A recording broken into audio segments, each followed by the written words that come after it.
Live from the Talking Joe Studios. It's Talking Joe.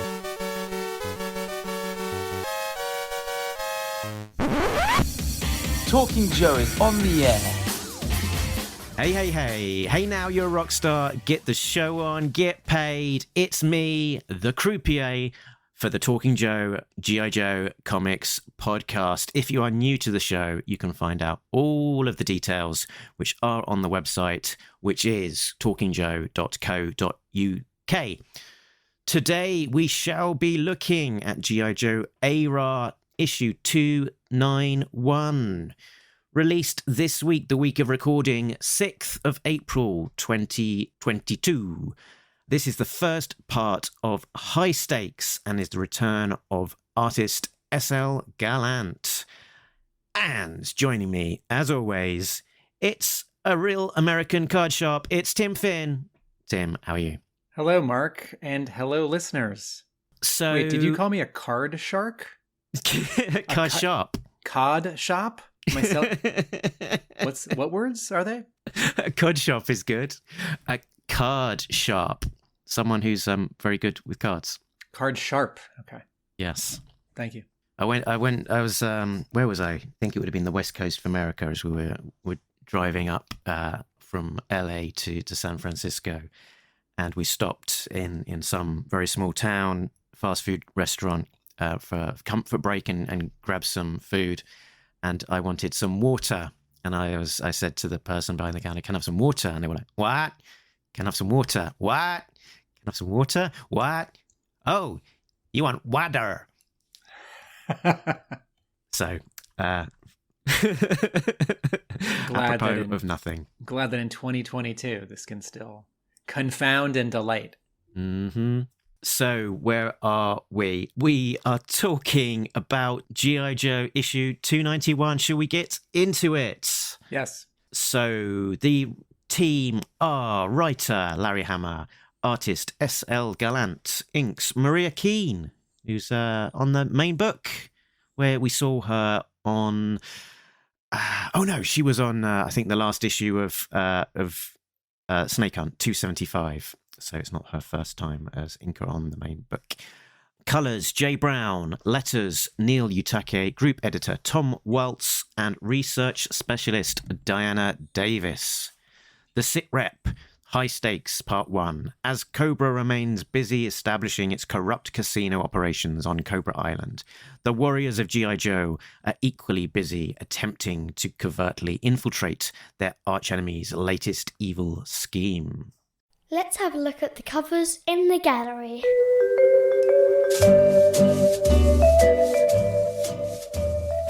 So let's have a look at what is on the front of these old issues. So cover A is the first part of a new 5-part connecting diptych, triptych, quadtych, quintic. That's maybe. It. Drawn by Freddie Williams II and colored by Fariza Come up. Let's try this again. Cover A is the first of a 5-part connecting cover drawn by Freddie Williams II with colors by someone new to G.I. Joe covers, Fariza Kamaputra. And so we see heads in the background, sort of through atmospheric perspective, like they're far away or grayed out, a giant Zartan, a giant Baroness, and then a bunch of Joes in the bottom half of the cover, facing to the right. They're all full body, and then what end up being giant fingers. We're gonna see Serpentor in the middle of this in 2 more months, and or is it Cobra Commander? I don't know. It's Cobra Commander's hands. Oh, okay, all right. So they're in the right hand of Cobra Commander, but there's also a lot of dirt or sand. Mm-hmm. And unlike the previous 5 Freddie Williams II covers, the compositions for this one, it doesn't suffer on its own for being 1/5 of a larger composition. But, once again, only 3 of these characters show up in this issue. This cover doesn't have anything to do with anything. And I'm impressed with how Freddie Williams II draws, because he uses an ink wash and I think it's digital because he wrote the DC Comics Guide to Drawing Comics Digitally. That's a book that you can buy.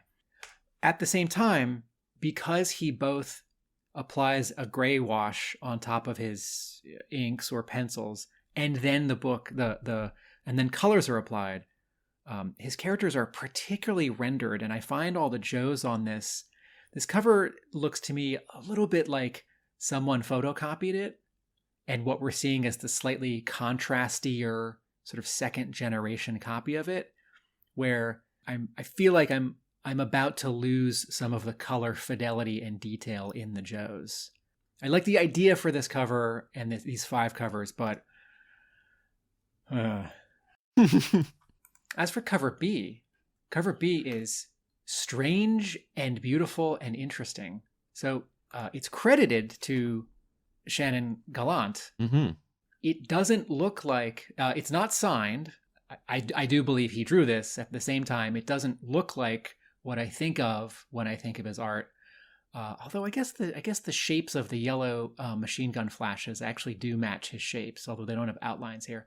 So this is supposed to look like a 19-teens, 1920s, 1930s poster. This is supposed to look like a travel poster. Mm-hmm. from the golden age of sail and rail and flight, but it's got a G.I. Joe helicopter on it and a steam locomotive that has a Cobra cow catcher on the front, and it is all colored with one color, I guess 2 colors, the yellow, but it's all black and white and sort of a peach, a sepia peach. So it's really striking. And then the bottom 1/8 of the cover is black and has a graphic on it that says Paris Grosvenj Transcarpathian Express. And so this is a very, I'm inventing a word here, designy cover. This is less drawn than it is. I mean, of course it's drawn, but it's composed, it's constructed.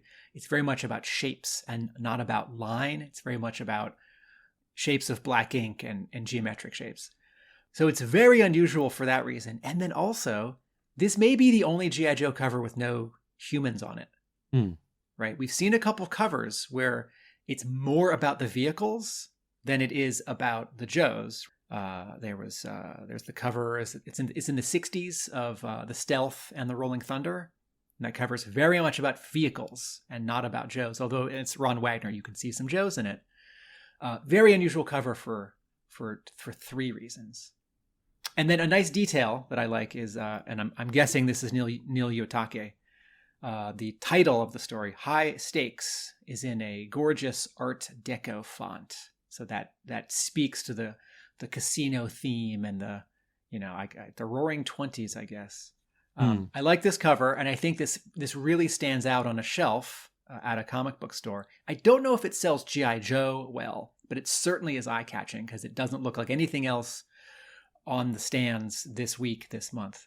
Yeah, what do you think about this cover? I like it. I think it's. I quite like sort of these sort of retro, very designy, sort of illustrative type of approaches, and I like when people try to do something quite different. When I looked at this, my initial reaction was, "Hey, that's not the cover I was expecting to see," because last time they had a next issue blurb, and we saw Cobra Commander and Dr. Mindbender drawn in a very distinctive SL Gallant style, and this isn't that picture. It's something different. And also I thought to myself, it's credited to SL Gallant. He was certainly solicited as doing the cover, but I wouldn't look at that and be able to immediately point to it being his style. And I actually tweeted him and I said, is this definitely your cover? It's not, it's not that it's credited to somebody else by mistake. And he said, yep, was going for a deco travel poster look, as you kind of said. So good to get that clarification. It was him, and that was kind of the intent of his design. One of the ways that we know he is an excellent artist is that he can pull this off, that he can draw in more than one style. He's got this style, he's got his normal G.I. Joe style, he's got the style that he drew those Pink Panther comics in for American Mythology, a very small publisher. And I think his day job these days is drawing for the Beano, which is a very sort of cartoony style. It's a British comic. The full page image that was teased at the end of the previous issue of Cobra Commander and Mindbender in a casino, that appears to be cover B for the next issue. I see that both at the Diamond website and also at a couple online stores. Cover B 292 is those two in the casino.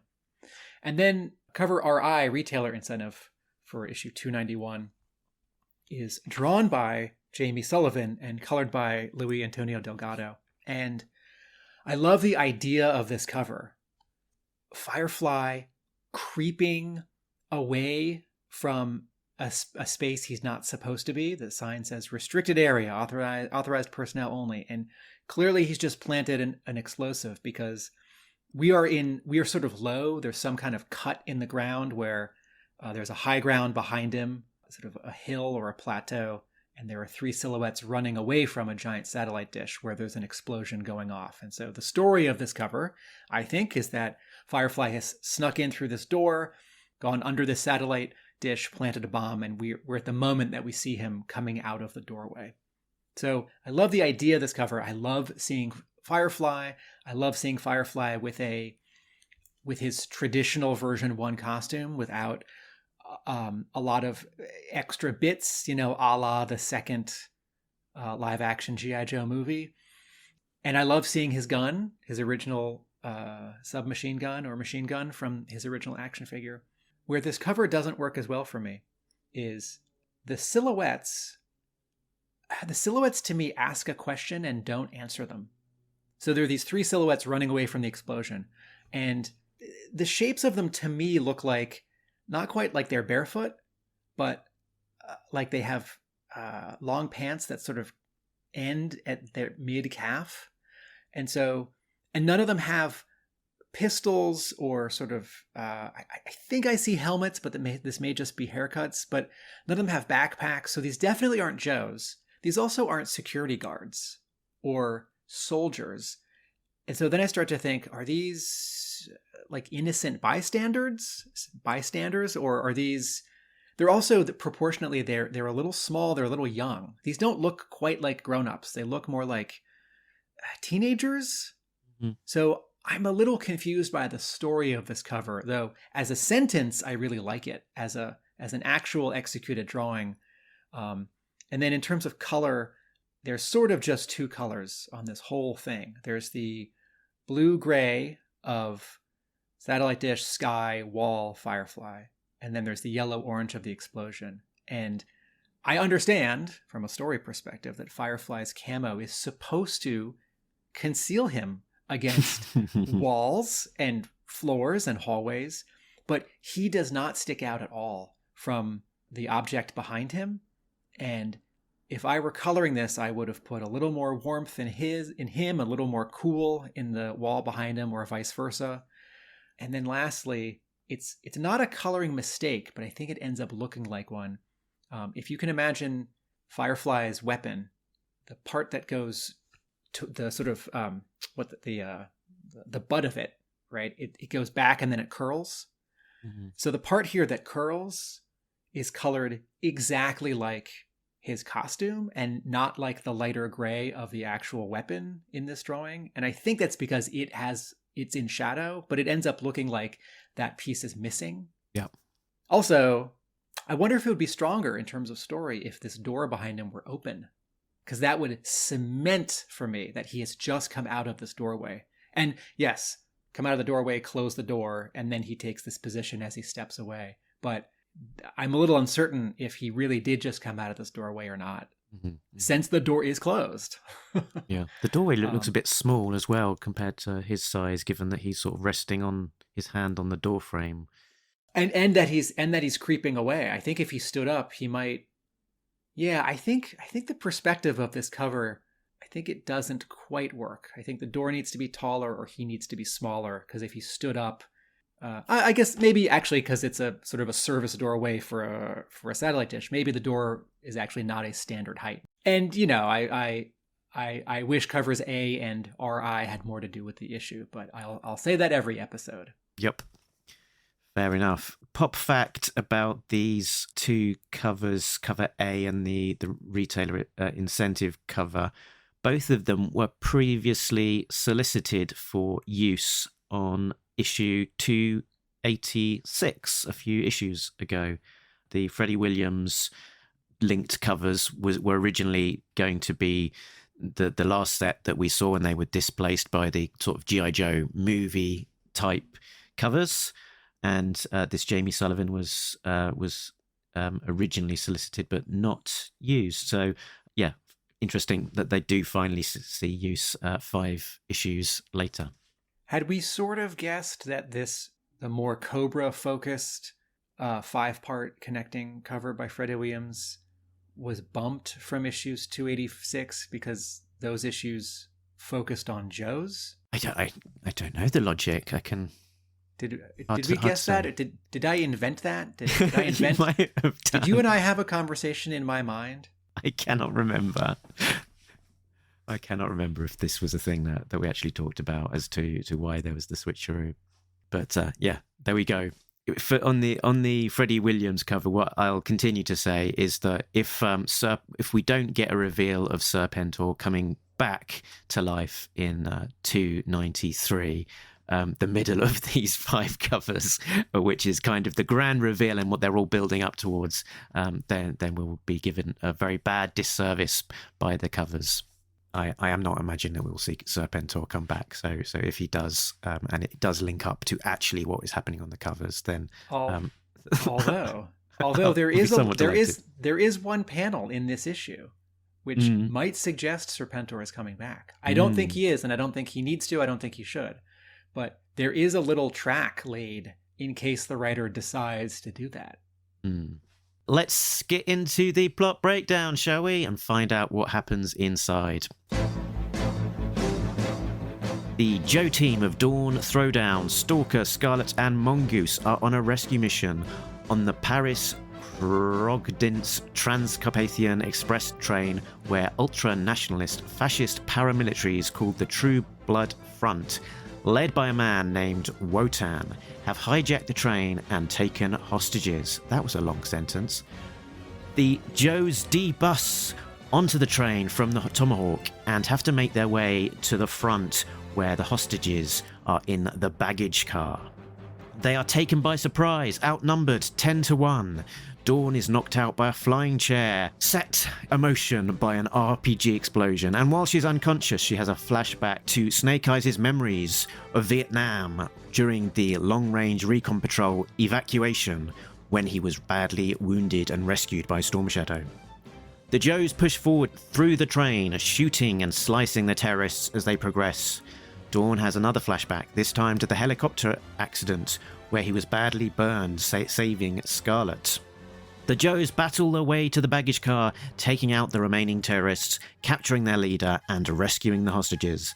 Just in time for Dawn to have a final flashback, remembering Scarlet tucking in Snake Eyes' mask. She breaks down, saying, "I can't take this anymore." Meanwhile, on Cobra Island, Dr. Mindbender shares with Laura 343 more of his lab projects in the back room of the Cobra Casino. He has a DNA regeneration tube, the original brainwave scanner, and a new improved scanner. He has recovered Snake Eyes' memories and is planning to capture him to try once again to try and create a brainwashed Cobra Snake Eyes agent. Dun dun dun. So, what did you think? I liked this issue. There was a lot going on, and the flashbacks were familiar but also new and had an added resonance. We checked in with a subplot that I have been intrigued by and hungry to get back to. The action and action choreography was great, and the final page and the final panel packed a punch. So, you and I spoke in the previous episode about issue 290 that it felt fast or short. This issue did not. And I haven't thought about the two in comparison. That would take a few minutes of thinking or looking at the two issues together. Not that I can't do that now, but what I mean is I hadn't prepared that line of thought.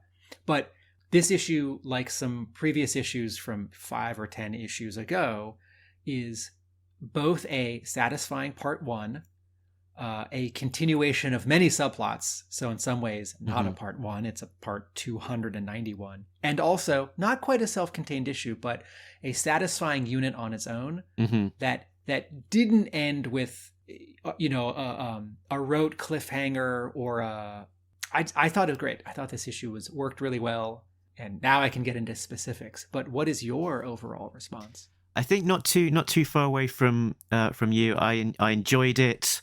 I did feel like it was quite a quick read. It was a main plot in terms of that train adventure, and then sort of, I guess, made into something slightly more substantial and broken up by those flashbacks. And also the continuation of I guess, the B plot with Dr. Mindbender and the casino, which, very interesting little subplot that has now continued over the course of a few issues. And, interesting to see where that goes, and leaving on an interesting note. So obviously the Dr. Mindbender casino scheme is the thing that has given this arc its name, High Stakes. And obviously Hammer being Hammer, he's not going to play it too straightforward for us. So despite the name of the arc, we're mostly seeing a brand new one and done adventure where once again we're sort of opening up in the middle of the action. An interesting kind of cliffhanger as well, as you say. It's kind of not necessarily a cliffhanger, but more of an emotional cliffhanger, where what exactly is Dawn feeling, and how will she and potentially Scarlet resolve it? So there's an important return in this issue, and I don't mean Mongoose. It's the penciler Shannon Gallant, who did come back for one chapter of Murder by Assassination to assist in some scheduling, and had come back for what I consider the prologue, the emotional prologue to Snake Hunt. Snake Hunt was this 10-part story with every living Joe character making an appearance, but you wonder, what about all the deceased Joe characters? And so I think it was 2 issues before Snake Hunt started. Maybe it was 3. There was an issue which focused on all of the fallen members of this ongoing storyline, and he drew that issue. And, and otherwise we haven't really seen him since his long run ended around 244, 245. And it is wonderful to have him back. His storytelling is not just clear, because that should be the minimum. His storytelling is excellent. And I think in a very G.I. Joe way, readers might not quite pick up on that, because this book is, in terms of the reading experience, I don't mean the story, in terms of sort of how you take in the story, it's sort of as good or better than it sort of always was, always has been, because this book has, for the most part, benefited from talented storytellers. So the day that we're recording this, there is a single day comic book convention in Boston, just a few miles from where I am. And Larry Hama is one of the guests. And I spoke with him last night, and I said, so it looks like Shannon is back for all the way to 300, or at least for this 5-parter. How's that? And he said, it's great, because his storytelling is genius.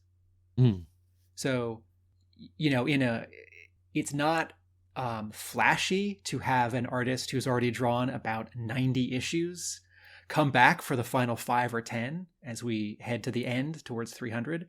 But man, is this guy reliable, fast, or at least not slow, and excellent in his choreography. So I want to point out something in particular.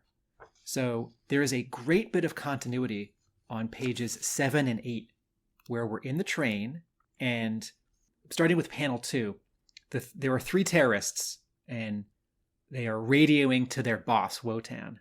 One of them is holding his machine gun, one has just pulled a pin on a grenade, and one is holding a cell phone and is talking to the boss. And then someone off panel says, I see a grenade, Mongoose. Mongoose says, I'm on it, Stalker. And then in the next panel, a bunch of Mongoose's shots come into the panel. and there's a big grenade sort of in the foreground and an open hand, which is one of these three terrorists dropping the grenade. And then in the background, you see, in the middle ground, you see one of the terrorists holding his machine gun. And then in the background, the one who is standing dropping his phone, right? So this seems like a small thing. If you've got three different guys holding or doing three different things, they should continue to do that or drop those things 2 panels later. Mhm. And yet, it doesn't happen in every comic book. And then in the next panel, right, because the grenade's been activated, the next panel we cut to an exterior of the train, and there's a big explosion with a wonderful sound effect by Neil Yotake. Turn the page, now we're on page 8. Top panel, reverse angle, we're back with the Joes. They're on the left looking right. And between Mongoose and Throwdown is some smoke and a big gash in the side of the train. And outside it is white and light blue for the sky. And inside the train, a bunch of sort of floating papers and some sort of debris, and the curtains around the windows are all flapping in the wind. And then in the next panel, right, we're still on page 8, we've now got a reverse angle. We're just outside the train, and Wotan, bad guy leader, is sticking his head out of the doorway and talking into his radio or his cell phone. And he's looking back at the train, and we see the second to last train car on fire. So I'm sure that this is both Hama in his plot tracking this stuff, and also Gallant faithfully and thoughtfully executing it. But if it is not in Hama's plot, Gallant is putting it there and keeping it there. And if you're thinking, well, Tim, of course, if the second to last train car blows up, it should have the hole in it. Or if we see it again 4 panels later, that's the one on fire. And I'm not arguing that an artist would get it wrong and have the wrong train car on fire. But a lot of artists wouldn't take the energy and place the, quote, camera and pose their, quote, actors such that you do see that hole or you do see that fire in the next panel, the next panel. This is a small 2-page, actually it's only a page and a half, out of the 2 pages of continuity. And Hama and Gallant set up an idea, they carry it through, and then there's closure. And that happens all the time in good storytelling, in television and cinema and in comics. And I see it a lot of times in Larry Hama G.I. Joe comics, and Gallant always nails it. Yes. I think so. I think he's taken for granted in because we've had the privilege of having him on the book for such a long run, but also because his art style isn't overly flashy and he makes it look so easy. I think that makes us as readers sometimes think, yeah, this is easy, but clearly it's really not. Yeah. So there is a comic book convention that is happening in the first. It's okay. I slightly stand corrected. In all of the flashbacks, except for the first page, but I'm okay with that. In all of the flashbacks, the corners of the panels are rounded. Oh yeah. And this is an old-fashioned comic book convention that if you were having flashbacks, you round those corners as a visual differentiation between panels set in the present day. And G.I. Joe has done this before. G.I. Joe doesn't always do this. The first time I noticed it was in 1994, December 94, January 95, when I read the Batman Mask of the Phantasm movie adaptation. And I was struck by how clear the flashbacks were in the movie, because the scene slows down and the sort of chorus of background singers has a certain musical chant, and you get the sort of shimmer in sound, or like the music of a harp being played. Like there are cues that say like, okay, we're crossfading to a flashback. And the comics adaptation sort of only had comic book tools. There's no sound in a comic book. And so, okay, well, Mike Parabeck, who drew that gorgeously, could round those panel borders. There could be a caption, a narration box that says, 8 years in the past, or dialogue could suggest it. Like Bruce Wayne might be saying, I remember Andrea Beaumont, ... Or, we've certainly seen this in the those Jim Lee issues of X-Men where we flash back to Wolverine, Sabretooth, and Maverick as Team X, and it's only colored in brown and yellow. You can do something with a color scheme, and so just as a small, not even old-fashioned, traditional comic book visual device, these flashbacks are all have rounded corners. This flashback is a sequence that we originally saw in Snake Eyes: The Origin, and back in issue 26 of the original run. And when that sequence appeared, back then it was shown with rounded corners. But something different is happening this time. Yeah, so last time we saw it as recounted by Stalker, so it was from his point of view, and this time it's very firmly from Snake Eyes' point of view. So it's all consistent. The previous sequence was a lot more silent. It was sort of, Stalker kind of narrating it to his companions, and yeah, so we're getting a lot more exposition and chat, but fundamentally kind of the same sequence of. But we have events. we have to nail this on the head even harder, because it's not just that it was told from Stalker's point of view and now it's from Snake Eyes' point of view. It's that this is drawn in the first person, not drawn in the third person. We are seeing this out of Snake Eyes' eyeballs. We are seeing what he sees. So in the same way that, you have a video game that's a first-person shooter, this is all drawn actually from Snake Eyes' point of view, not just generally or figuratively or kind of from Snake Eyes' point of view. And then, with some details were added way back in 144, and I'm trying to think if there are 3 flashbacks in this issue. Oh, and then the final one with if we walk through them, so the LRRP scene, it was originally from 26, and I think we've revisited it a couple of times along the way as well. The helicopter accident, I think, was the same issue the first time we saw it, and then it was expanded into its own story flashback in issue 144, and this is generally pretty consistent with what happened there.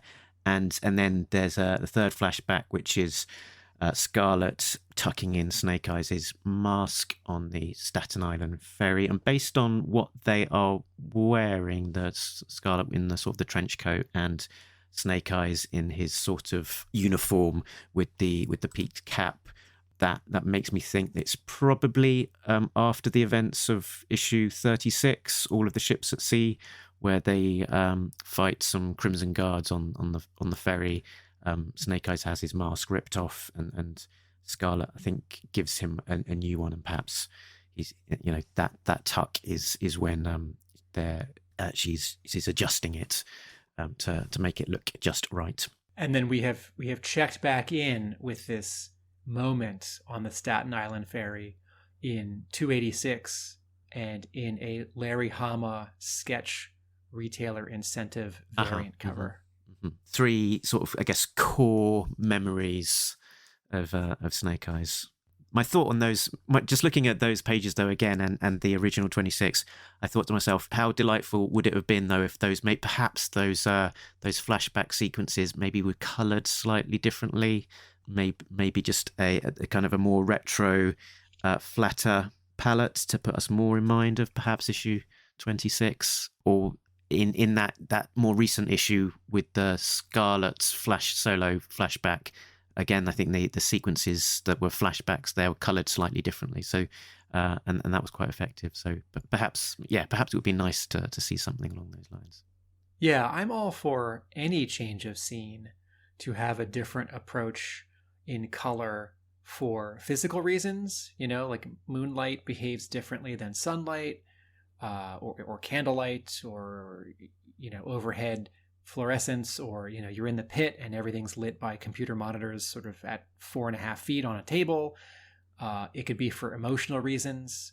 You have a flashback and it's a limited palette, or it's flat colors and not rendered, or it's all just a knockout. It's all one color with no differentiation. Jordi Belair, the colorist who does a lot of great work for Marvel and DC, has colored Batman, is coloring Black Widow right now. Wrote about this in an issue of or Image Plus, that's what it was. Image briefly published a magazine a couple of years ago, which was half catalog and half sort of articles and previews. And the Rick Remender, Wes Craig comic, Deadly Class, which is colored by Lee Larridge. Lee Larridge has always done a great job with limited palettes. Probably best known for coloring Gotham Central, colored a lot of early Vertigo work. But every 3 pages of Deadly Class, the color palette changes as the scenes change. And it's just a great visual differentiation between we're inside, and now we're in this other inside, and now we're outside. Okay, a week ago on social media, a preview of this issue went up. The cover is in the first few pages, and the sort of notice was, we start this issue with a flashback to Vietnam. And I thought, oh, wow, that's so powerful. One of the touchstones of the larger Hama G.I. Joe story. Maybe it'll be a new wrinkle. The scene gets expanded, or, a week later, a year earlier, a month later, different characters. And I read the scene and I thought, oh, I've seen this before. Nothing is being added in terms of story, although the point of view is great. And then these turn out to be flashbacks that Dawn Marino is having in the middle of a mission because she has all of the original Snake Eyes' memories in her brain. Mm-hmm. And that is a really exciting and powerful device, storytelling device. It makes me worry about her and the mission, because if one of the Joes is getting distracted while a bunch of terrorists are shooting at them from 20 feet away in a narrow train car, right? It's like we need everyone available on this mission, particularly the other person with the sword. And then I'm concerned about Dawn Marino, because if she's having a hard time, she might, get hurt, lose consciousness, quit the team, have a breakdown, become a villain. This could go in many directions. And I think at a basic level, this could be an analogy for PTSD, that soldiers experience terrible things and it affects them later. And this is something that G.I. Joe has checked in with a little bit, but certainly in the 80s and 90s, it's not something that we all talked about. And then on top of it, this is incredibly fertile, and I didn't realize how much I was waiting for this to happen ever since Dawn got the original Snake Eyes' memories. Because it's one thing if she can sort of, with the snap of a finger, fight as well as him, right? That's an interesting device. It is a little bit devicey, like it's a little bit of a Deus Ex Machina, but it's G.I. Joe and there are brainwave scanners. So sure, Serpentor is a clone of 10 people and he's got all their memories, and like I don't bat an eye at that. But as soon as you say, well, this teenager who was a Cobra, who's no longer a teenager, is going to be a ninja and she's as good as Snake Eyes, like, wait a minute, that's too much. No, Tim, that's actually no more than Serpentor. But I don't know, that was 86 and it's old news, and at the end. Go ahead. I was just going to say, I mean, the sort of the memories and suffering, the traumas, and the sort of like almost the PTSD of memories is one thing, but when it's somebody else's memories and it's just that much more sort of confusing and strange, I think it's just sort of ups the ante, doesn't it? But sort of returning to your point about Dawn as well, that we've not seen her that sort of Snake Eyes part of her personality or the memories for a little while now. It was played on a bit more in her early appearances, and I'm somewhat concerned that they're just forgotten about that aspect, because Snake Eyes' memories being in her head and sort of battling to the surface is an interesting concept. Just her being a badass ninja is far less interesting. Mm-hmm. Yeah, there's no conflict, or there's no struggle. I always make comparisons to Uncanny X-Men because I think it makes for a good comparison, because they're both very long-running comics with one or two writers that are most affiliated with them. And, this was a Marvel book too. But, lots of times in X-Men comics, someone gets someone else's memories, or someone's memories swap bodies. Mm-hmm. Rogue has Carol Danvers' memories. Storm and was it Storm and Emma Frost switched minds or switched bodies back in Uncanny, I don't know, 151 or so. In Uncanny 281, Emma Frost, I forget, her mind goes to Jean Grey, or one of them is unconscious or something. And her and Iceman as well at one point. And, right. And Psylocke and Right. Psylocke and Quanon. But the sort of telepathy of it, you know, in X-Men stories, that stuff plays out for years, and characters are so bedraggled by it. You know, like Ms. Marvel, now Captain Marvel, like shows up for revenge, and she and Rogue have a big fight. You stole my memories. Or, you know, no one trusts Emma Frost. Or, you know, Jean Grey has all of these, you know, she goes mad and almost destroys, I don't know, the planet, the galaxy, the cosmos. So it's really important that we come back to this with Dawn.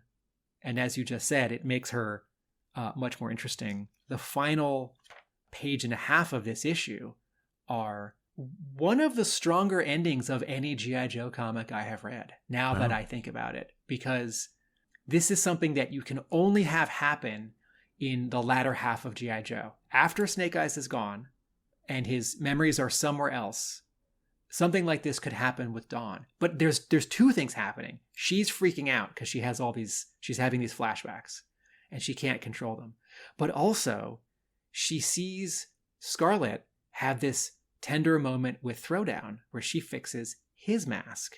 And then in the final two panels, right, Dawn is crying and she says, Scarlet, I can't take this anymore. And this isn't a love triangle.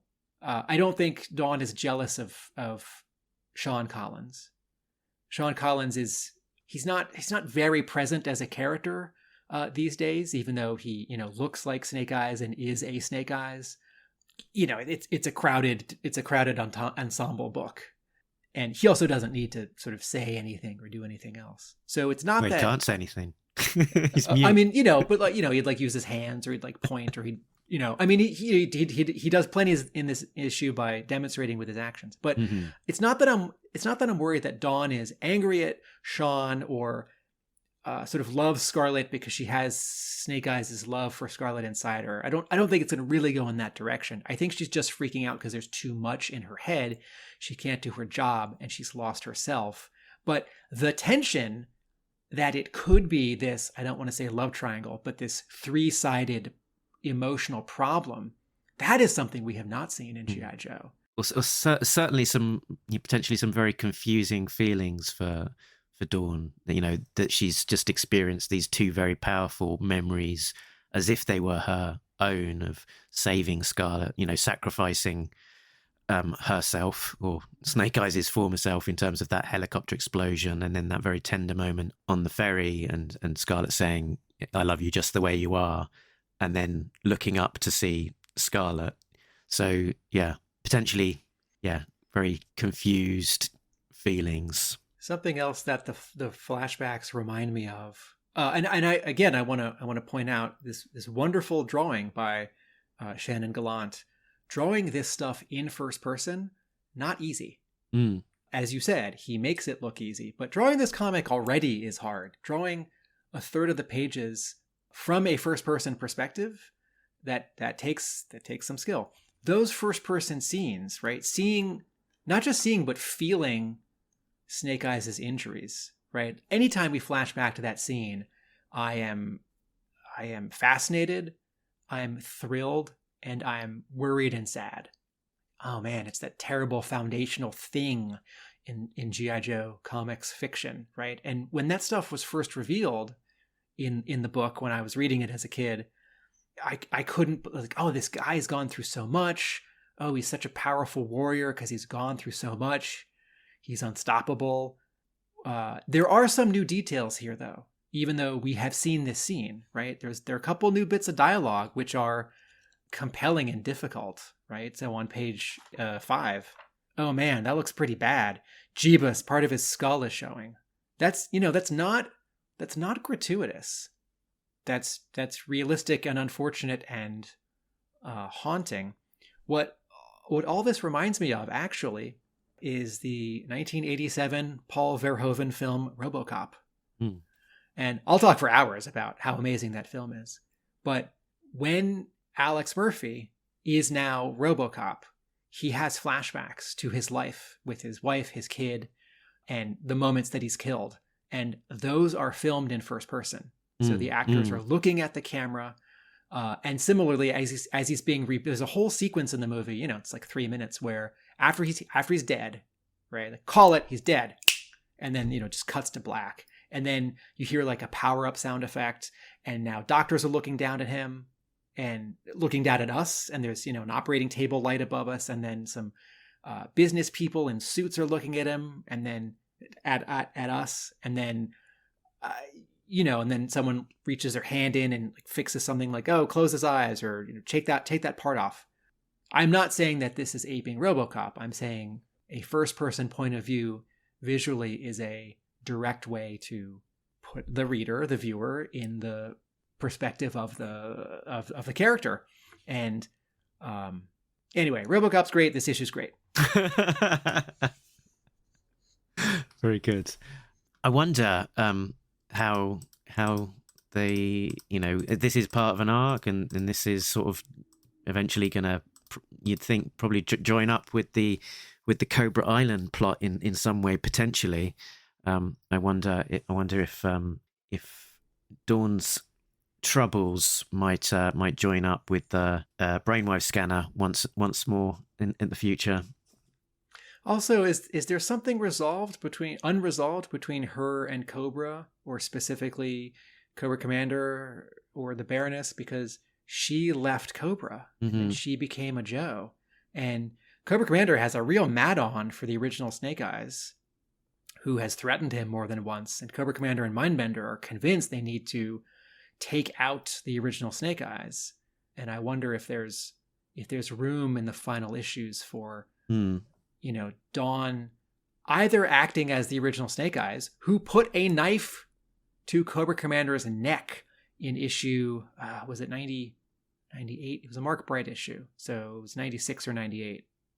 Wasn't 97 or 99. So that's Jeff Isherwood or Herb Trimpe. Anyway, or either acting as the original Snake Eyes or acting on her own because she needs, and I think she actually is free of Cobra. She's been a Joe for, you know, 2 years in sort of compressed story time. But you know, Cobra Commander holds a grudge, and this kid left, and he didn't just leave. It's not like they left and became a, you know, shoe salesman in Maine. It's like, no, left and joined the Joes. Can you remind me, because I couldn't remember while reading this issue. I know that Mindbender says we need to get Snake Eyes and turn him into a Cobra, but also kill him and turn him into a Cobra. Yeah. Cobra still does not know that the original Snake Eyes is gone, correct? Yeah, I believe that is the case. I believe they are unaware. Okay. And yeah, so we've got Dr. Mindbender planning to capture Snake Eyes, kill him, brainwash him. So what does he say? He says, I was able to recover all of the memories of Snake Eyes that I thought had been lost. Once we get our hands on Snake Eyes again, I can finish what I started and destroy him while creating a Cobra version of him at the same time. He has to die for this to work? That would be ideal. So maybe destroying him means destroying his memories and replacing them with some sort of Cobra version or Cobra personality or whatever. But wasn't this basically the plot of Snake Hunt, which only happens a few issues ago, that they kidnapped Snake Eyes with the idea of putting him into a brainwave scanner and turning him into a Cobra agent? Yeah, but they were unsuccessful. Well, I guess so. If first you don't succeed, try again. Yeah, I mean, I don't need Mindbender and Cobra Commander to try again, and this is not in my top 3 of subplots to run with in the final 10 issues. But, you know, to Hama, this might be a dangling plot thread that wants to get somehow resolved. I was just thinking as well, it wasn't that long ago that that Mindbender had his kneecaps blown off by Snake Eyes, so I guess it's probably fair for him to hold a grudge. Yes, good point. Laura 343's dialogue there. He has to die for this to work. It's not just it's the is the only part of the dialogue that tells it, and the art shows the rest of it. Right? She's holding her clipboard close to her torso, close to her chest, in a sign. Her body language says that she regrets this. She's uncomfortable with this. She's looking up at the monitor, seeing footage of, I think, Snake Eyes fighting a red ninja. I think the idea here is that she's seeing footage or memories of Snake Eyes being the best, being deadly. And her eyebrow is up, so she looks uncomfortable, sad, regretful as she's saying this.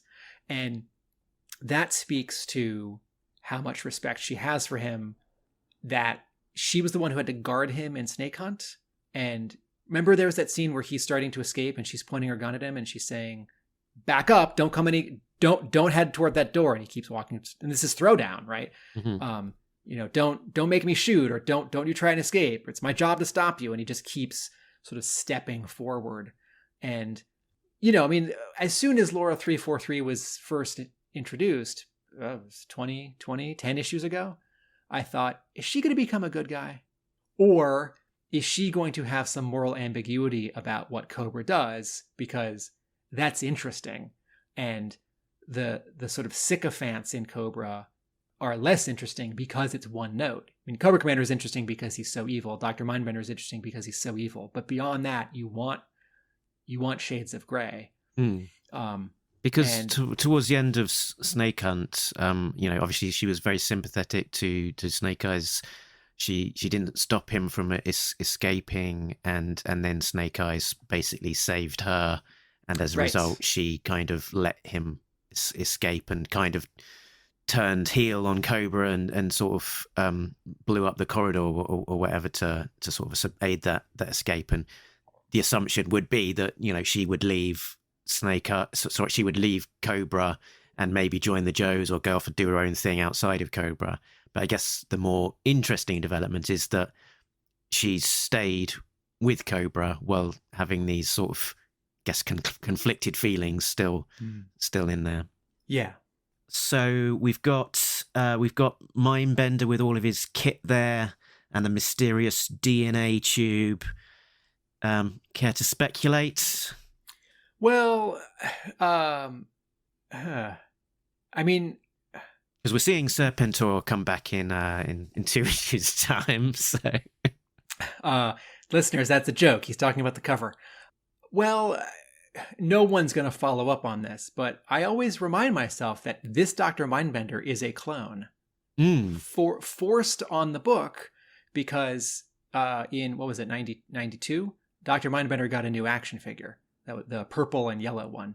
And this happened during the Transformers crossover, right? We see him getting grown in a tube, kind of like how we saw Serpentor getting grown in a tube in, I think it's 49.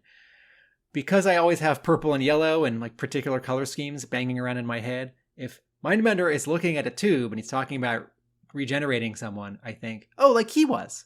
And then he got that purple and yellow costume.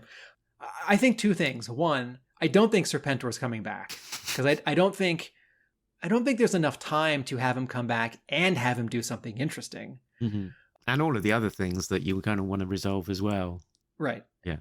I also think it's very likely that Hama doesn't know if Serpentor is coming back. I think the DNA thing is more about, we kill Snake Eyes, but we have his memories so we can grow a new person in the DNA regeneration tube and put evil Snake Eyes memories into those.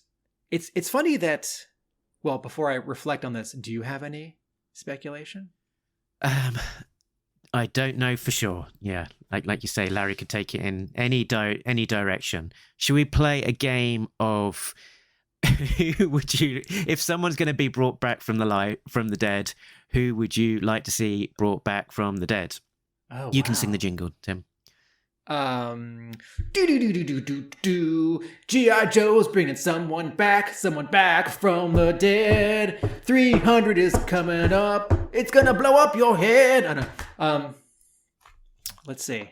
I I don't have a good answer for that because, I'm sad that Quick Kick died, but I sort of love him from the cartoon. He didn't make a huge impression in the comic.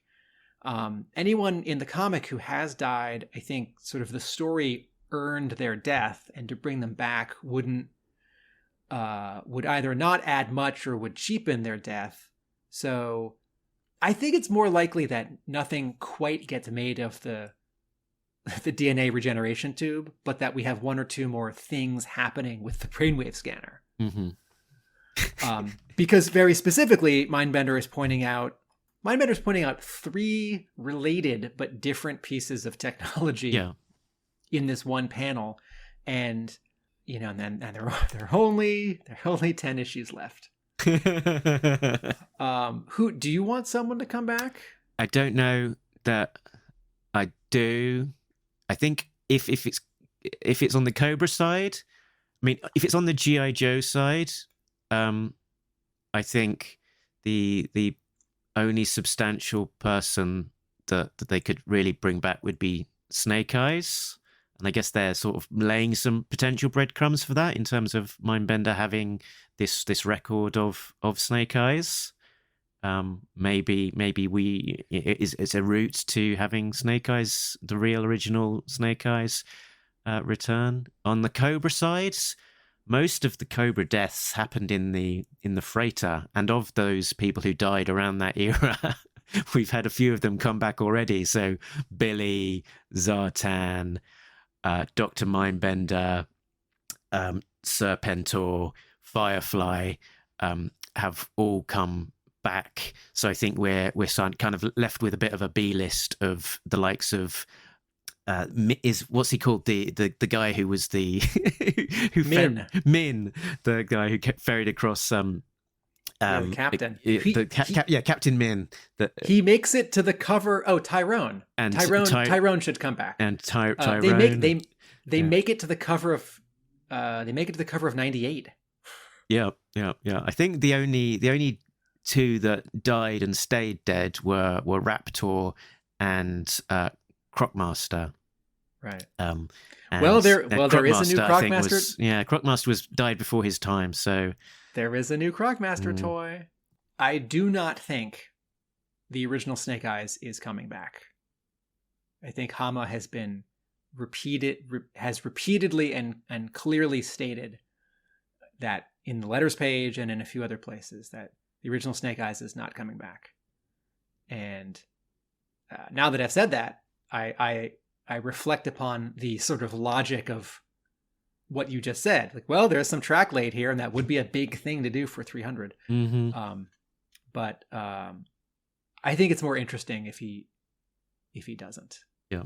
I am operating under the assumption that he is gone, and it is more interesting and more emotional to feel the loss, but also be able to have new stories told about him, either in flashback or through Dawn. And speaking of insight being revealed through the letters page, sad to see once again no letters page this issue.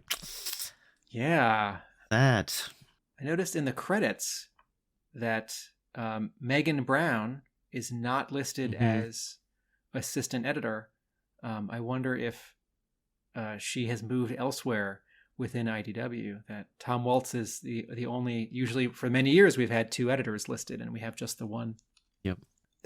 One other small. I don't think this actually plays into how the characters act in this story, but another small element or wrinkle that I felt with Dawn having these memories and then seeing Scarlet at the end and seeing Throwdown is that Dawn is younger than all of them. Mm-hmm. And Throwdown is the second youngest of all of them.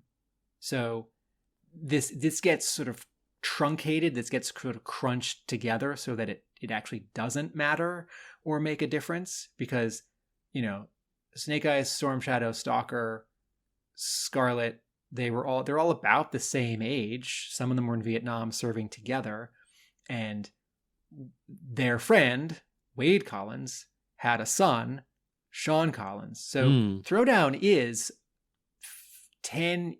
Again, within the Joes, some of the Joes are going to be, 24, 25, And then some of the Joes are going to be 35, and then Hawk is going to be 55, right? I mean, in 86, when Mainframe came out, I think between his toy package and his some of his dialogue in Arise Serpentor Arise, my brother said, "Oh, he was in Vietnam."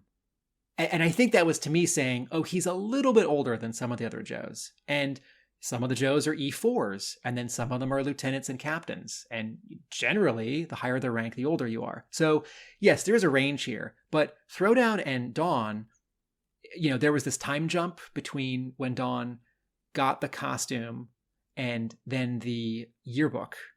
And then she sort of joined the team, not provisionally, but normally. So it's like she's not whatever she was as a Cobra youth, in Springfield. She's not 16 or 18. She's not a high school lacrosse player. She's 18 or 20 or 22. And similarly, Throwdown, didn't they say the same thing to him after Sean was injured? They then said, like, well, go off and maybe come join the team. Or then he showed up a few issues later and they said, we're glad you joined the team. So, in the way that like time moves, Spider-Man has been published for 50 years, and there are 50 Spider-Man stories. 50 Christmas stories with Spider-Man in them. But, Peter Parker is 28. Or, they like slightly de-age him for a new number one. He's like, he's not 28, he's 24 roughly.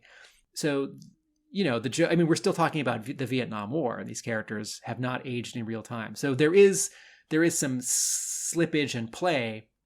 So, yes, Dawn and Throwdown get aged up a little faster than everyone else. The other characters don't age up as much. And this isn't like the Devil's Due book where they're all 5 years older than they were when the book hit a mark 5 years ago. It's like The Simpsons where, in one episode, Lisa and Bart observe to each other that things go crazy about once a week, and then they sort of get set back to normal. Mm-hmm. But all that said, if Dawn is having a hard time, she is younger than the other Joes, even if she's not a teenager anymore. Mm-hmm. Yeah. And Scarlet and Throwdown were probably born about 25 years apart, but somehow now almost the same age. I'm okay with that. The Joes have drones and tablets now, and when I reread the Marvel issues, they sure didn't. And I don't need some story to explain that, and I also don't need Hama to go out of his way to not have them have cell phones and drones now. Or if there was a flashback to Vietnam, like in this issue, and someone had a drone, that would feel weird. Yeah, that would feel strange. But it's all elastic. Yeah, that's fine. That's all fine.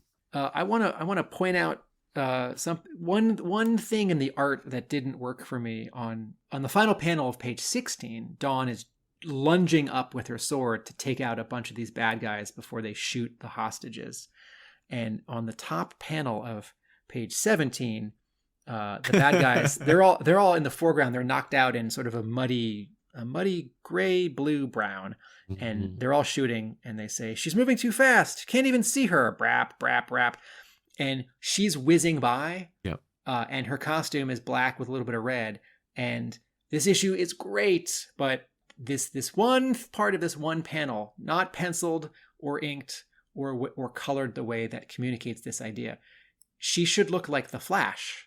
She's running so fast that you should see like multiples of her, or she should be sort of transparent and you can sort of colored lighter, you can see through her. And then the final one, if you've drawn 4 of her or 6 of her, like that's more, I don't know, or opaque or inked more solidly. What this panel looks like is that she rolled out a red carpet and like twirled it around in the room. It looks like a solid, opaque, red fabric or wood object. It doesn't look like speed lines. This was under my this was under my I Spy. It was going to be I Spy Plastic Man.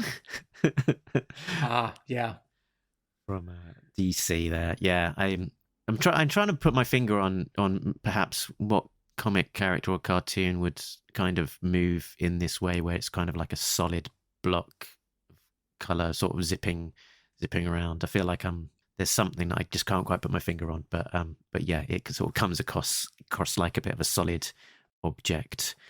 But the issue, right? Hard book to draw. Issue is probably a rush job because of schedules. Everything about this issue in terms of art and storytelling works. So that panel, a little bit of a bummer for me. Deal breaker, no way. Mm-hmm. The other thing that I had on my notes were around, I guess, this A plot and the sort of the train and the terrorists.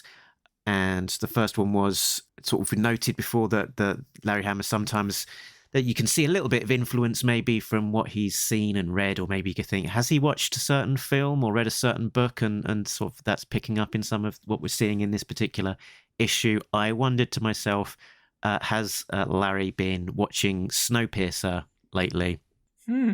Well, I wonder too. Another question would be like, oh, did Hama read Death on the Orient Express or Murder on the Orient Express 30 years ago?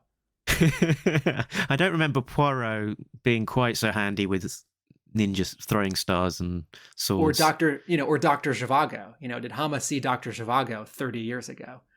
Or is he thinking, well, I just did an issue with a boat, and there was an Arctic issue, and we did some tank issues.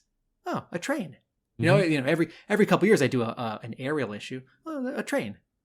Could be. But yes, maybe Snowpiercer is in the ether.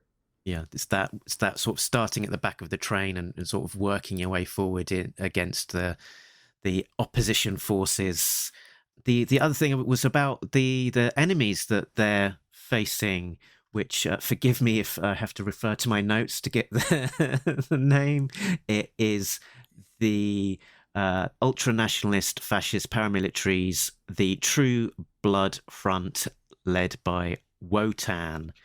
Did you notice Wotan has got a bit of a like a toothbrush moustache as well? And yes. the other and the terrorists all sort of being in those sort of matching kind of overalls type uniform with the black mask and the sort of glowing green goggles. Shopping at the same place. Terrorists in the G.I. Joe world do have a knack for matching outfits. Yeah, I was. This had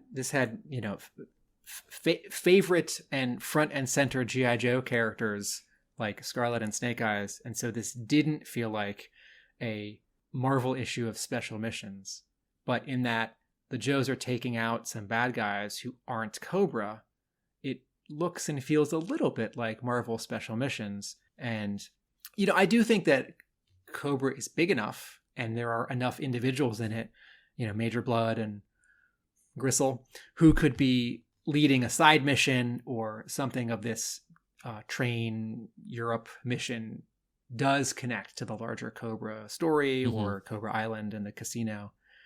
But also, maybe Hama just needs some bad guys who we can quickly dispatch in this issue so that, it's like, okay, well, the Joes are on a train and there needs to be some fighting and Dawn needs to have these visions. Well, maybe the Joes would take on Cobra or a small sliver of Cobra, but there are always other bad guys and terrorists and villain armies in the world to pick from or make analogs of. Maybe Wotan and his crew do connect in the next few issues. Maybe we never see them again because, well, the train plot was foiled. And in fact, Stalker ties it up in a bow. Yep, he says, Mongoose says, and you took their leader alive to stand before an international tribunal. He's due for some unpleasant rendition before he gets his just desserts. Right? So Wotan is knocked out, and I would love if they connected to something, but they don't have to. It's not like Firefly back in the 120s. It's like, oh, it was Firefly all along. Like, Firefly is a ninja? Wait, the ninjas can stand on each other's shoulders and make a scorpion? Maybe this is just like I don't know who. I don't remember who the bad guys are in Special Missions 14 and 15, but maybe it's like them. Or the hostage taker in is it Special Missions 21? What's the cover where Shockwave is crashing through the window? Yep, I know that one. Yeah. Yep. Shall we move to I Spy? Yeah. I spy with my little eye. So segueing nicely to my first I spy 29 or so dead terrorists. This has got a body count, mostly dispatched by throwing star and sword and various other automatic weapons. I spy Wild Bill and Lift Ticket appearing in one panel. Yeah. Is Roadblock one panel too as well? He's in 2 or 3. All right. I spy Scarlet not just throwing a throwing star, but taking a throwing star off her glove, which is satisfying because you feel like she should do that much more often, and we have seen her throw throwing stars, and I feel like maybe we've only seen her actually take a throwing star off of her glove maybe once before. But as a kid, it's like the difference between having any G.I. Joe figure or Cobra figure and throwing a grenade and having the Frag Viper, right? Like as a kid, you sort of looked at Scarlet's glove and you've thought, well, I can't take that off. That's molded on. But, you sort of pretend that she takes that off and throws it on. So it's a little detail I like there. And I think Scarlet throws a total of 4 throwing stars. Let me just make sure that I'm not making that up. Yeah, and they're in there. So I think it's pages 16 and 17. She throws 2 lots of throwing stars at the enemy to somewhat deadly effect. So the original toy had 2 throwing stars on her arm, on her left arm. So do we think that she's tooled up with 4 throwing stars, or does she, as she progresses through the stars, as she progresses through this train, pick them out of the dead terrorist skulls, reattach them to her wrist, wipe them down, and then reattach them to her wrist before progressing on? I think she has 4. I see a lot of sword slashing death in this issue. And also, I see a lot of blood, and also black blood. It's all black. So the Comics Code Authority was brought into existence in the 50s by a bunch of publishers, so they could put EC, not DC, EC Comics out of business. And for many decades, comics all were submitted. The actual art for each story was submitted to the Comics Code Authority, who would read every story and wag their finger and make suggestions on what to change and what to soften. And there were rules about what you could do and what you couldn't do. How, for example, authority figures like police could not be shown to be corrupt. And by the time that G.I. Joe's published in the 80s, I don't know that art was still submitted. Maybe scripts were submitted, or maybe nothing was submitted, but the publishers were properly sort of cowed and following along and just paying their dues to the Comics Code Authority without actually submitting assets. But it's a self-policing, that is. But early on, they were submitting. And sort of 2 of the well-known rules as of the 80s, which would affect G.I. Joe, are blood can't be red. So if you think of Marvel Comics in the 80s, blood is often brown. And 2, you can't show exit wounds. And so sometimes people are shot and the bullets just sort of stop within them. They don't burst through the other side. I'm not talking about an explosion of blood coming out the other side. I just mean that yellow streak coming out the other side. And the same goes for being impaled, right? So, if characters are famously impaled in Marvel Comics in the 80s and 90s, you either often the sword or the sai pokes through, but it also pushes their clothing. Like if you took your hand and you put it up your shirt and then you poked your finger, right? You just see a poke, but not your finger. Anyway, this comic, this G.I. Joe comic, is A, not approved by the Comics Code Authority. B, the Comics Code Authority does not exist anymore. C, I think it was around 2010, the final 1 or 2 publishers that were still subscribing to the Comics Code Authority, which I think the final 2 were Archie and DC, but I could be wrong. It was Archie and someone finally stopped subscribing to the Comics Code Authority, and at last the approved by the Comics Code Authority seal disappeared from the last vestiges of comic book covers in the 2010s, I guess. But this still makes me think of G.I. Joe in the 80s at Marvel. Like, oh, that blood's not red. I've got two asides. One is that on the off-panel podcast with David Harper interviewing John McCree, he went over to New York and while he was out there, he'd always seen the Comics Code on comics and was a little bit fascinated by it, and wanted to find out more about how it all worked and what they did, and wanted to go over and visit them, and called them up, and they were like, no, don't come here. It's a very funny anecdote. That's great. I would, if I could travel back in time, I would go there, and I would.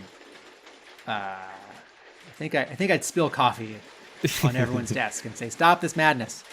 And the other one was that there's an off-panel shot by Throwdown against one of the terrorists on.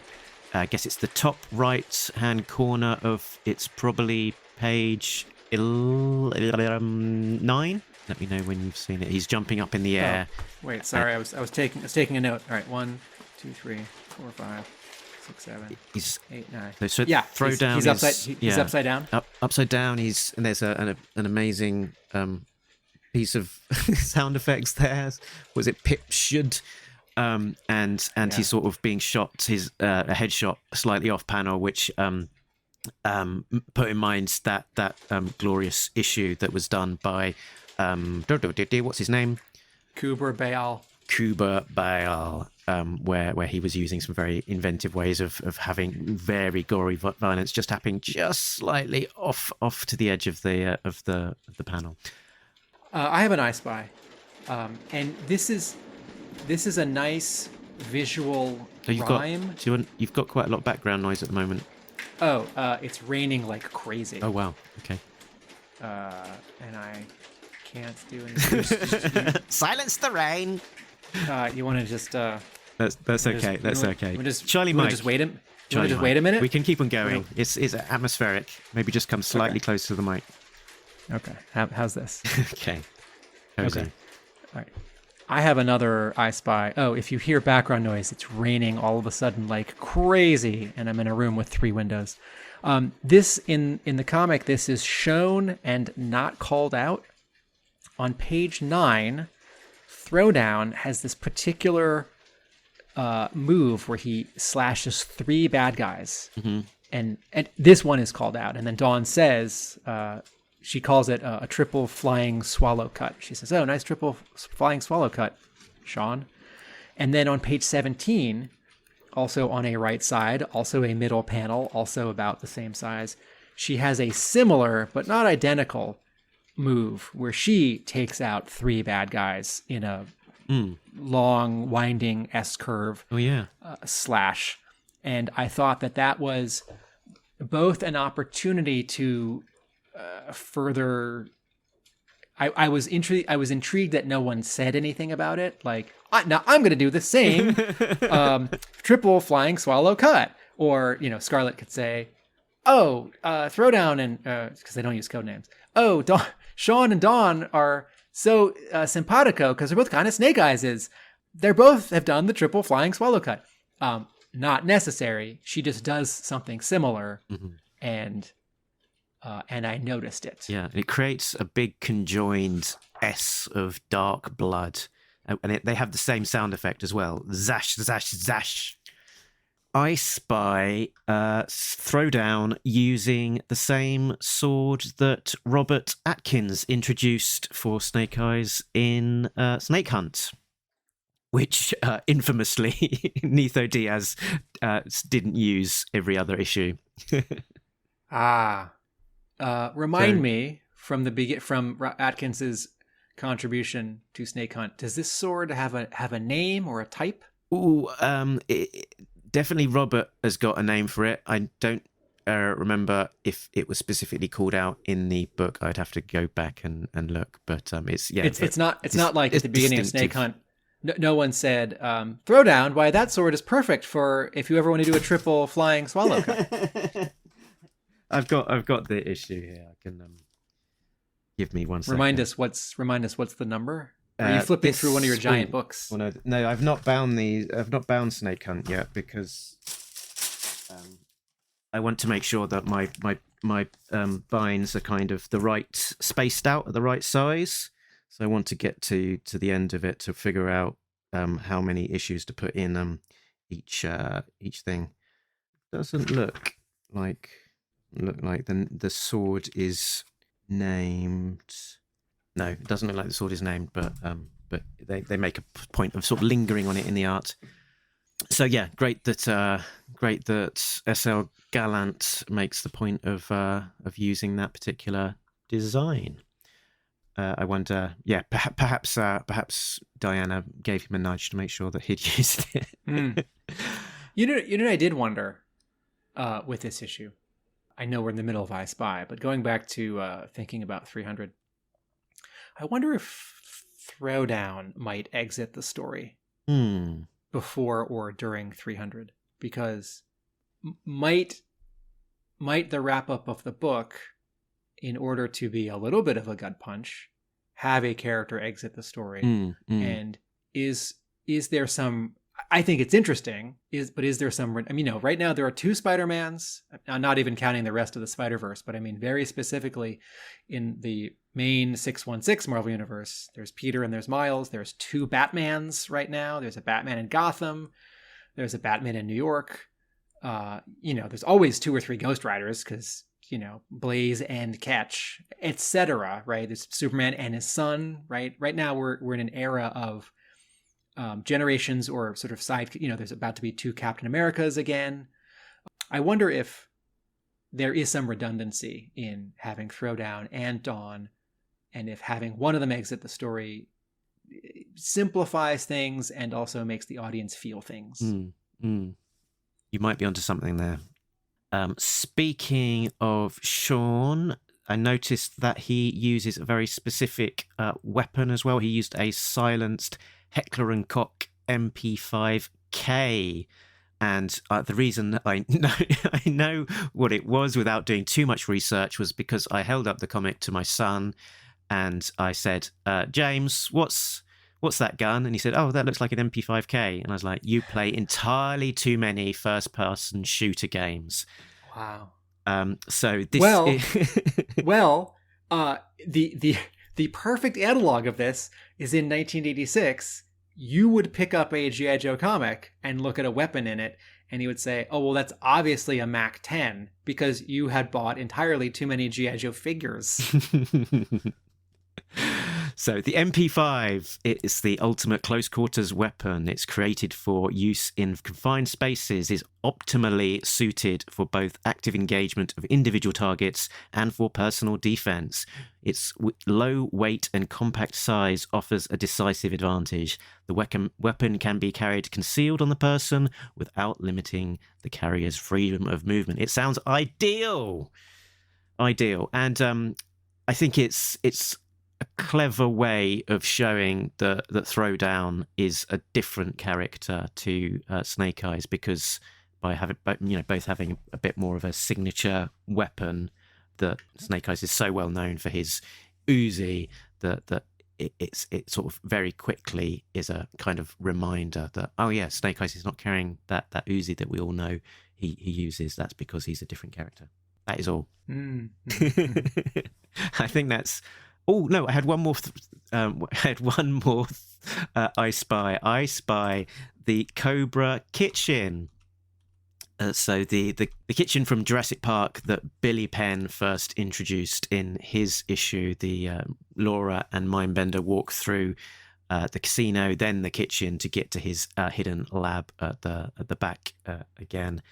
In the kitchen, there's a bat with a frying pan, as well as another bat who's carrying a ridiculously massive stack of plates. and there's a little sign in the kitchen which says, if you see something, say nothing. It doesn't concern you. I laughed out loud when I read that.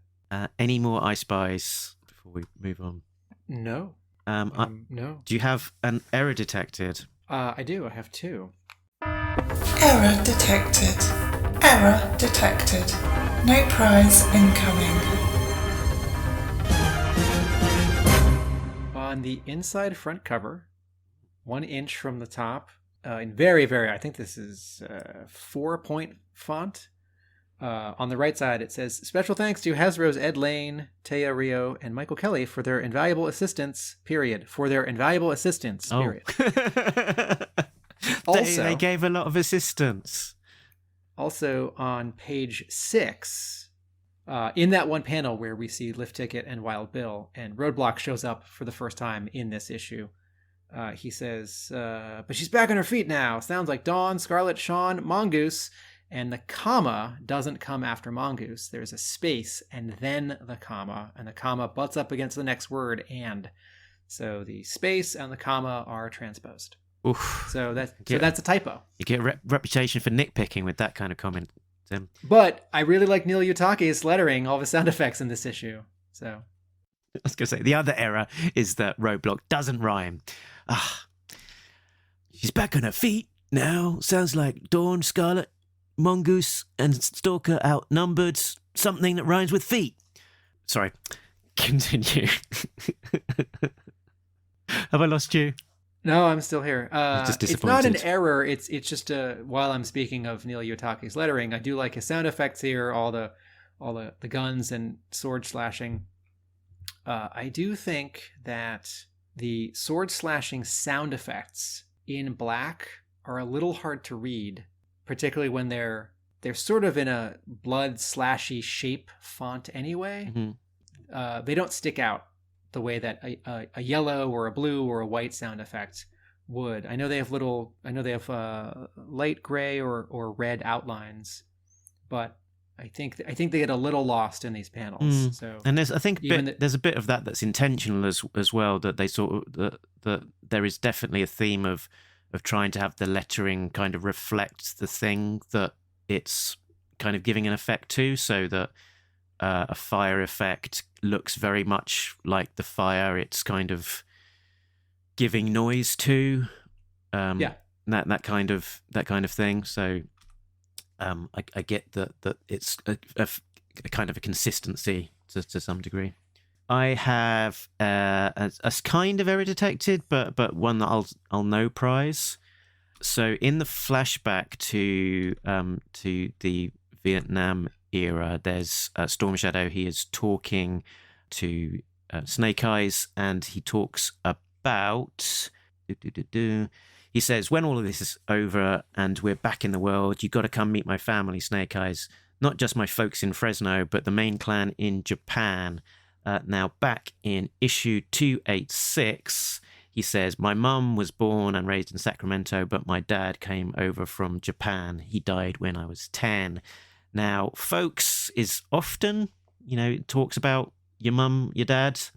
But for me, the no prize is, or it's not even a no prize because it's just explainable, that folks is vague enough to just mean family. So when he's saying my folks in Fresno, he's just talking about his family unit back in Fresno. The alternative no prize to that is that Tommy's dad died when he was 10, but then got better. I didn't have a specific hammer time, but I think there's definitely Larry Hammer's fingerprints are very visible to be seen in this issue. I did have a colloquialism. There used to be a pudding that was over-egged. You know the pudding. You know the pudding. At first it was British, but then it was Commonwealth. You know the pudding. You know the pudding. But now there's a new player in town, a comic book writer of of some renown. He's using real-world examples and peppering the issues with lots of samples. It's a Larry Hammer colloquialism. He's talking G.I. Joe and all its heroism. Can you guess what it is? Is it something new? Now listen as Larry drops a slice of real life on you. My colloquialism was Ricky Tick. I think it makes sense in the context of how it's said. So it's Stalker saying that he says, we had contact with reinforced platoon of NVA, Saperstein, Escobedo, KIA, Collins, MIA, and we had to DD-Mo, Ricky Tick, so no recovery. Lots of abbreviations there, but Ricky Tick specifically. Well, DD Mao is get out. Yep. So I don't remember exactly what all these mean, but these were all used in Marvel's The Nam, and every issue on the letters page would have a glossary so that the comic wasn't interrupted by asterisks and footnotes. So the colloquialisms that all the characters used, like LZ, landing zone, Charlie, Chuck, right, Arvin, Buku, Boom Boom. So I read this word balloon and I said, I understand what this means. I don't know exactly what each of those means anymore, but when I was reading the Nam, I did. NVA, that's North Vietnamese Army. KIA is killed in action. MIA is missing in action. And it's sort of interesting as well that they're sort of calling out that they do believe Saperstein, Escobedo killed in action, and Collins was only missing in action. That they a little bit of doubt here, even then, that that as to be sure that he was killed or not. They obviously, when they go back to the memorial later on, they do assume that they expect to see his name there and don't. So Ricky Tick, derived from the story in the Jungle Book by Rudyard Kipling. The story features a mongoose named Ricky Ticky who exhibited great speed, and to do something Ricky Tick is to do it very quickly. So DD-Mo, Ricky Tick means get out of there quickly. Quote of the week, quote of the week, quote of the week, quote of the week, quote of the week, quote of the week, quote of the week. Favourite line of dialogue? You gave mine away already. You gave mine away already. Oh no, mine was Jeebus. Part of his skull is showing. Oh jeez. I thought you were going to guess Wild Bill saying, somehow I still feel sorry for the terrorists. Oh. I thought you would do that. Mine was the sign, the tiny sign in the kitchen. If you see something, which I think is an art addition and not in the plot, not in the script. Yeah, that would be my guess. Yeah. So I think that is it pretty much wrapped up, apart from our Yo Joage score. Yo, cola, nut, grape, soda. Yo, Cola, it's the time to give comics the rank. They poo off fine. 0 to 10, that's the score. Had enough or hungry for more? The Joes can open their fizzy pop, but you know us, we can't stop. It's Yo Joage time. We're ready for Yo Joage with a brand new jingle, which was was used for the first time last episode. I'll go in first, so I'm not biased by what you have to say. I will go in with, I think, a 7.5.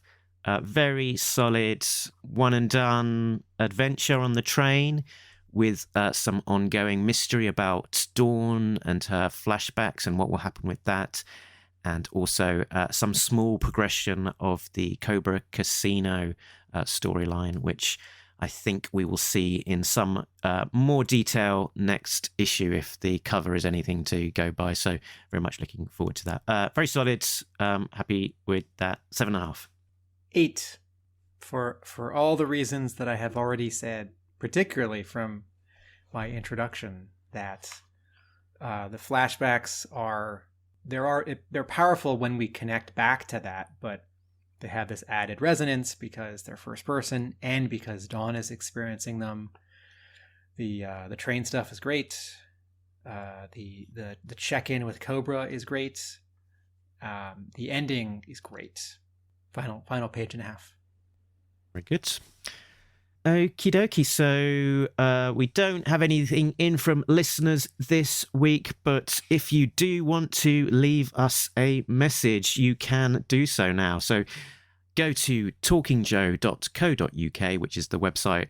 Head down to Contact Us, and there is a little box there where you can click on it and you can record a message. So if you've got a comment for us or about the issue that we just discussed, or even a G.I. Joe Origins movie trailer or anything else, then you can do it there, and we might play it out in a future episode. And while you're there on the website, talkingjoe.co.uk, that has got the links to all of the various things like Twitter, Facebook, Instagram, all of the YouTube videos, the podcasts, and also a link to our Patreon where you can back the show and contribute towards some of the old running costs, just like Richard, Sam, Jay, Bill, Christopher, and Justin do, and are rewarded with early access to episodes as well as some exclusive content.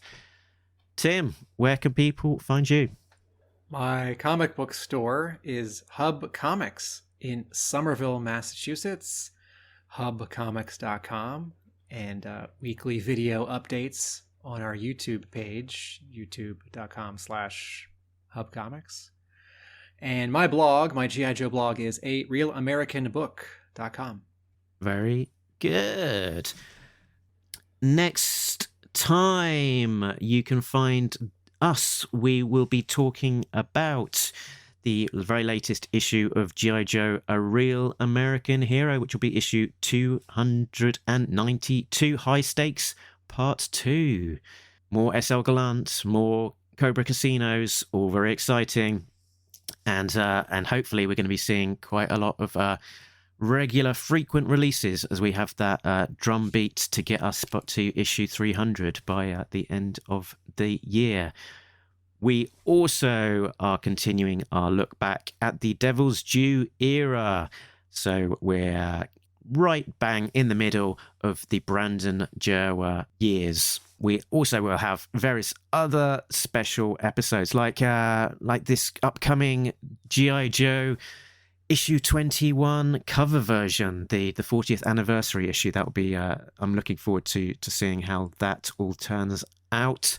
And we'll also hopefully be talking before too very long to the guys behind the Total Action Force Kickstarter project about how that's all going.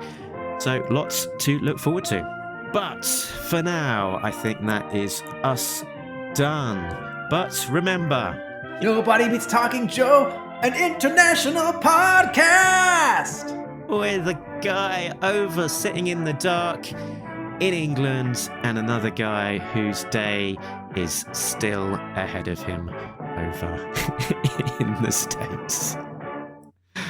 Laters. Nice talking to you. I'm gonna hop off. DD Mal Rick Tick. Excellent. Yeah.